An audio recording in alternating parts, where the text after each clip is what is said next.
ராதா, கல்யாணம் முடிஞ்ச கையோட மாப்பிள்ளையை கூட்டிட்டு உங்க அப்பா எங்க போறாரு?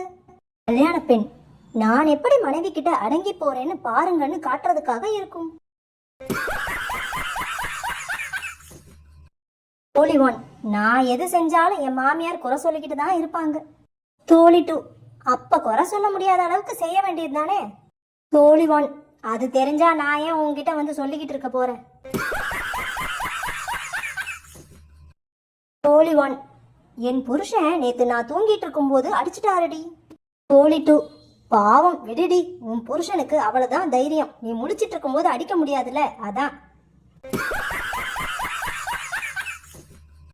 தோழி 1, வீட்டுக்கு வந்த என் அம்மா என் சமையலை சாப்பிட்டு நேத்து முழுக்க சிரிச்சுக்கிட்டே தான் இருந்தாங்கடி. தோழி 2, ஏன்னு கேட்டிய? தோழி 1, கேட்காம இருப்பானா?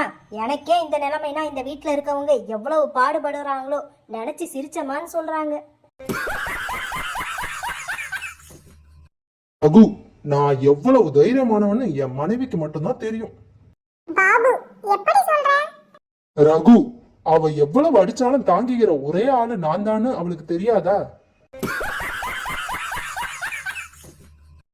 தோழி 1, ஏண்டி உன்னோட வீட்டுக்காரர் வேலைக்கு போகாம வீட்லயே இருக்காரு, என்னன்னு கேட்க மாட்டியா? தோழி 2, நீ வேற தேவையில்லாம அதையும் கேட்கணும், அப்புறம் வீட்டு வேலையெல்லாம் யாரு செய்வா? மனைவி, என்னங்க நேத்து என் கனவுல பேய் வந்துச்சு, அது என்ன பார்த்து ரொம்ப நேரமா சிரிச்சுக்கிட்டு இருந்துச்சு, என்னவா இருக்கும்? கணவன், இது கூடமா தெரியல? நம்மளோட பெரிய பேய் ஒண்ணு இந்த வீட்டுல வாழ்ந்துகிட்டு இருக்குன்னு சிரிச்சிருக்கும்.